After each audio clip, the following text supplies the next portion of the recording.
How are you? Today we will discuss about active and passive voice. Voice is very important for English speaking and English grammar course too. Okay, and this chart is shown on the screen. I will discuss about it after some time, and I would like to tell you please see the video fully, and after seeing the video I will give you some exercise, and at last of the video I have given some example. देखिए active and passive voice को यदि आप पूरा video देखते हैं तो आपका पूरा नंबर का गारंटी है। तो देखिए वॉइस क्या है। Voice active voice and passive voice दो वॉइस हैं। वॉइस एक क्रिया का रूप, voice is a form of verb. Active voice में क्या होता है, देखिए आप एक्टिव वॉइस जो है उसमें सबसे पहले तो वॉइस आपको बताया गया। अब एक्टिव पैसिव हो गया वॉइस। एक्टिव वॉइस में क्या है, सबसे पहले सब्जेक्ट के ऊपर किसी भी कार्य के लिए प्रेशर होता है, यानी सब्जेक्ट हेड होता है। और पैसिव वॉइस क्या है, पैसिव वॉइस में सब्जेक्ट के द्वारा ही कुछ कार्य होता है, लेकिन सब्जेक्ट के लिए होता है। ऑब्जेक्ट में इसमें हेड होता है, ऑब्जेक्ट हेड होता है। Object is principal in passive voice. और पैसिव वॉइस बनाया क्यों जाता है, why we made passive voice. Passive voice is created for the pressure of object. Okay, यानी कि ऑब्जेक्ट पे दबाव देने के लिए पैसिव वॉइस बनाया जाता है। एक्टिव वॉइस में सब्जेक्ट के ऊपर दबाव होता है, पैसिव वॉइस में ऑब्जेक्ट के ऊपर।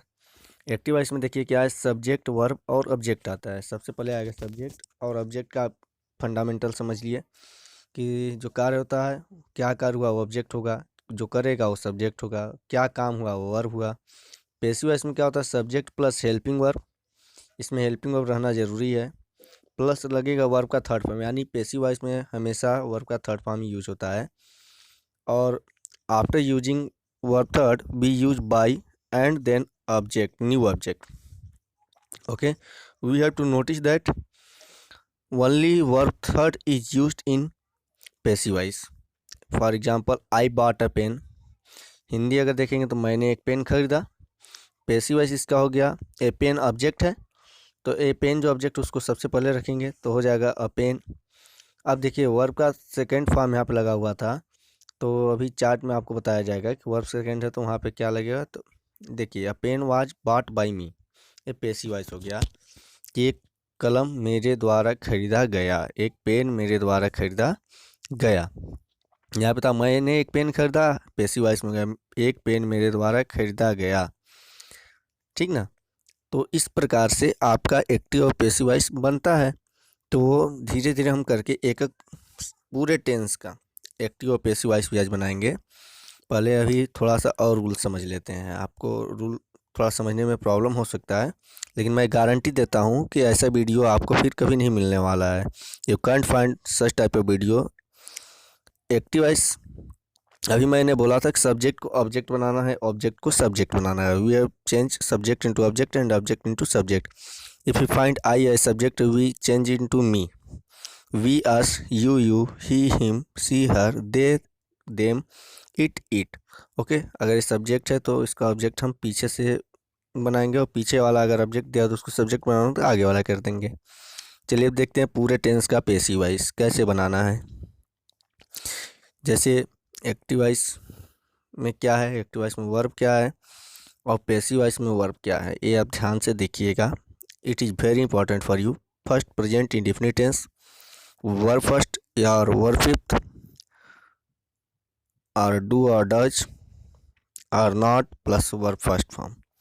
ओके, यानी प्रेजेंट इंडेफिनिट आपको ये सब मिलेगा।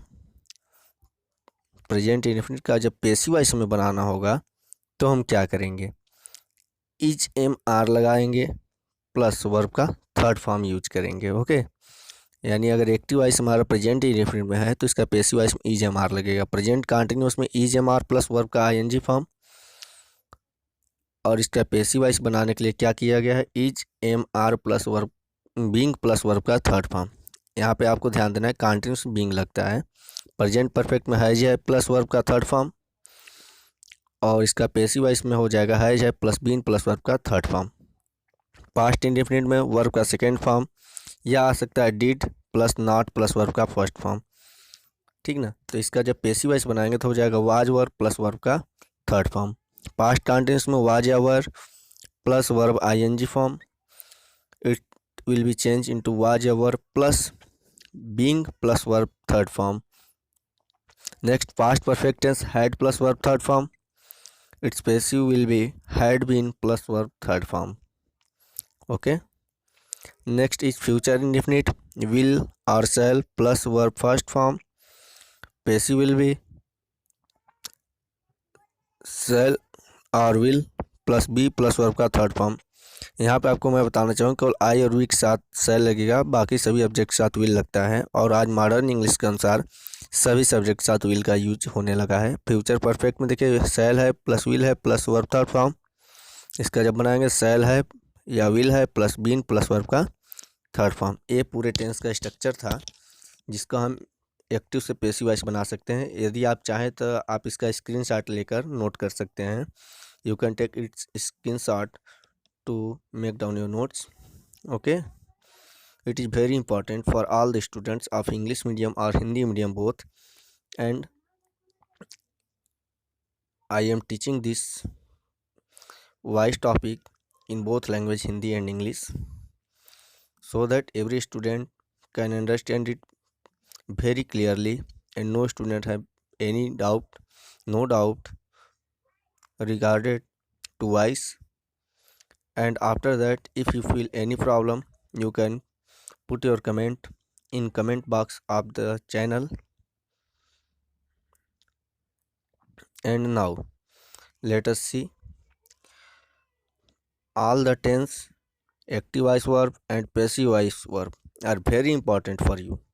So please like it and note it in your notebook so that you can see it in your future whenever you feel any problem. Okay, जब कभी आपने भविष्य में कोई समस्या वॉइस संबंधित समझें तो आप इसे देखें, आपका हर डाउट क्लियर हो जाएगा, मैं इसका गारंटी देता हूँ।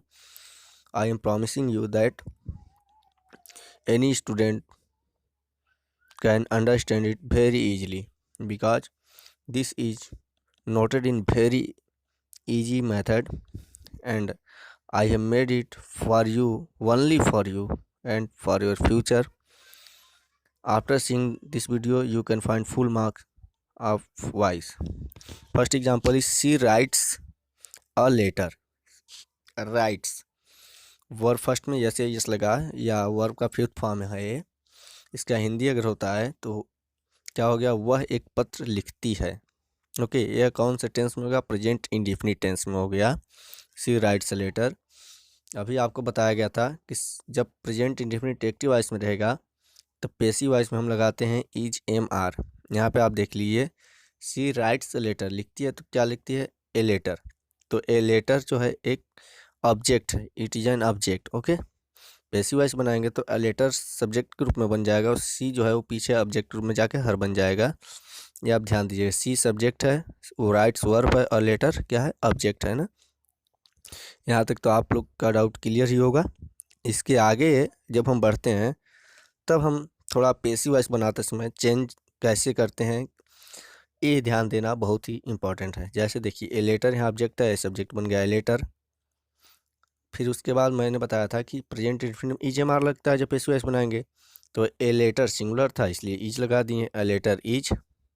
उसके बाद वर्ब का थर्ड फॉर्म हो गया रिटेन बाई, और सी जब उधर जा ऑब्जेक्ट बना तो अभी हम पीछे आपको सब्जेक्ट ऑब्जेक्ट में बताए थे कि सी का पीछे जा क्या बन जाता है, हर बन जाता है। तो इसका पेसिव हो गया a letter is written by her, या इसका हिंदी हो गया एक पत्र उसके द्वारा लिखा जाता है। हिंदी में था वह एक पत्र लिखती है, और पेसिव में हो गया एक पत्र उसके द्वारा लिखा जाता है। ये आप ध्यान दीजिएगा, इंग्लिश स्पीकिंग में भी इस प्रकार के सेंटेंस आपको मिलेंगे जिसका आप इसी तरीके से पेसिव वॉइस यूज करके स्पीकिंग में भी यूज करेंगे। Second example is she is singing a song. She is singing a song, is plus verb का ING form is used in present continuous tense. वह एक गाना गा रही है, यह एक प्रेजेंट कंटिन्यूअस टेंस का एग्जाम्पल है। तो इसका जब पेसिव वॉइस बनाएंगे हम तो क्या हो जाएगा, a song is being sung by her. Is am are लगा कंटिन्यूस है, कंटिन्यूस में मैंने बताया कि चाहे किसी भी टेंस का कंटिन्यूस है तो वहाँ पे बीइंग लगाना है हेल्पिंग वर्ब के बाद। तो हो गया क्या, सिंगिंग यहाँ पे वर्ब था। यहाँ पे देखिए ए सॉन्ग ऑब्जेक्ट से सब्जेक्ट बने, इज बीइंग संग बाय हर। ठीक ना, यहाँ पे आपको कोई डाउट हो तो आप तुरंत पूछिएगा। एक्टिव वॉइस का हिंदी देखिए क्या हुआ, एक गाना गा रही है। पैसिव वॉइस का हिंदी हो गया एक गाना उसके द्वारा गाया जा रहा है। Third example is I have bought a car, मैंने एक कार खरीदी है। यानी है प्रेजेंट परफेक्ट में यूज होता है, बॉट वर्ब हो गया, ए कार ऑब्जेक्ट हो गया। अब इसका जब हम पैसिव वॉइस बनाएंगे तब क्या होगा, तो आप ध्यान दीजिएगा। है जब है तो पैसिव वॉइस में हैज या है प्लस बीन लगेगा। तो देखिए ए कार ऑब्जेक्ट था, सब्जेक्ट बन गया ए कार। अब कार सिंगुलर है तो उसके साथ हैज प्लस बीन लग गया। बॉट वर्ब का थर्ड फॉर्म यूज होगा ही, बाई। और आई जब यहाँ सब्जेक्ट था, आई उठ के वहाँ गया तो क्या हो जाएगा, मी हो जाएगा। इस प्रकार हो गया car has been bought by me, और इसका हिंदी हो गया एक कार मेरे द्वारा खरीदी गई है। Next is Ravi stole my pen, Ravi ने मेरा पेन चुराया। ये देखिए स्टोल वर्ब का सेकेंड फॉर्म अभी आप पीछे चार्ट में पढ़े थे कि ये पास्ट इंडेफिनिट टेंस में यूज होता है। रवि स्टोल माई पेन, इसका जब पैसिव वॉइस बनाएंगे तो हमें वाज या वर का यूज करना पड़ेगा। तो इस प्रकार से इसका पैसिव वॉइस देखिए क्या होता है। जैसे रवि तो सब्जेक्ट है और माई पेन ऑब्जेक्ट हो गया, तो माई पेन वहाँ पे सब्जेक्ट बन जाएगा। माई पेन सिंगुलर है तो वाज हो गया, वर्ब का थर्ड फॉर्म स्टोलन हो गया।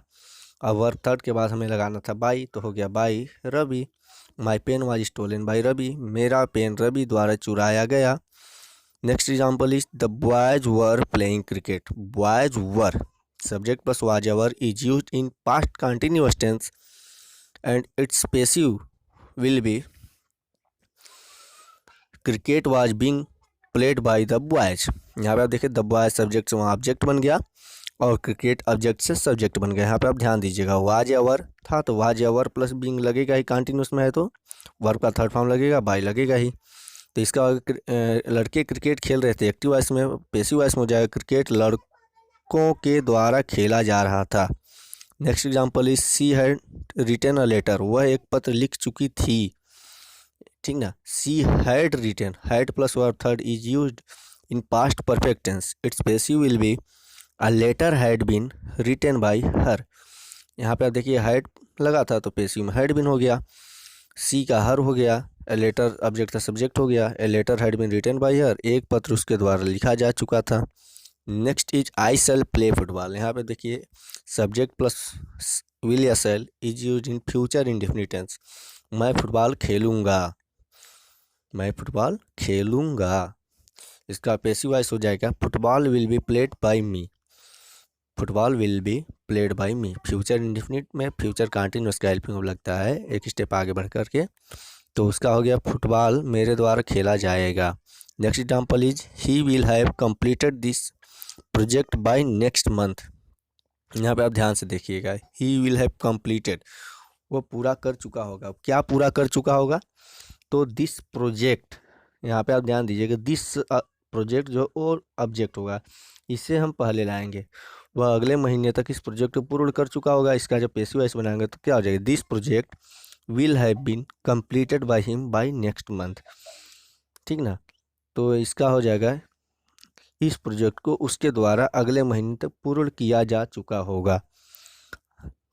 अब देखिए कुछ ऐसे पैसिव वॉइस होते हैं जिसमें डबल ऑब्जेक्ट होता है और ये वेरी इंपॉर्टेंट है, यही आपके कम्पिटिटिव एग्जाम्स में आप पूछे जाते हैं, आते हैं, जिससे बच्चे कंफ्यूज हो जाते हैं। जैसे देखिए he gave me a pen, me an object and a pen is also an object, so you have to see what is direct object and what is indirect object. If you make clear direct and indirect object you can make its passive voice very easily. उसने मुझे एक pen दिया, इसमें देखिए indirect object क्या हुआ, मी, और दिया तो क्या दिया, जो दिया वो डायरेक्ट ऑब्जेक्ट हो गया, ए पेन डायरेक्ट ऑब्जेक्ट हो गया और मी इनडायरेक्ट ऑब्जेक्ट हो गया। ठीक ना, तो मी आप देखिए लिविंग है और पेन क्या है, नॉन लिविंग है।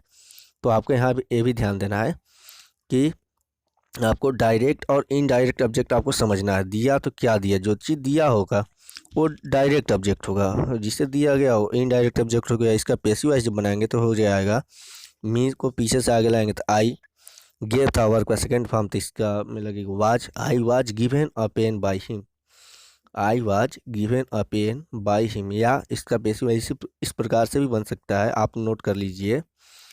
अ pen is given to me by him, ठीक ना। इसका दो तरीके से पैसिव वॉइस बन सकता है, बट आपके लिए ज़्यादा बेनिफिशियल है I was given a pen by him. तो ये जो लास्ट वाला पैसिव वॉइस है डबल ऑब्जेक्ट का, इसे तो आप एक बार ही 3 बार 4 बार वीडियो देखें, जिससे आपका डाउट क्लियर हो जाए कि डायरेक्ट ऑब्जेक्ट और इनडायरेक्ट क्या होता है। जो चीज़ दिया गया, जो काम किया गया वो डायरेक्ट होगा, जिसके द्वारा किया, जिससे किया गया वो हमारा क्या होगा, इनडायरेक्ट ऑब्जेक्ट होगा। तो a pen was given to me by him, देखिए ये नेक्स्ट रूल भी है, a pen was given to me by him. तो इस प्रकार से इसका पैसिव वॉइस बनाया जा सकता है। चाहे आपको अगर ऑप्शनल क्वेश्चन आते हैं तो ऑप्शन में जो भी ऑप्शन दो में से उसे आप टिक कर देंगे तो आपका गारंटी है पूरा में पूरा मार्क्स मिल जाएगा। You can find your full marks in the question of double object. Okay, please all of you have to share this video. This is the exercise for you. सभी लोग इस एक्सरसाइज को बनाइए और कमेंट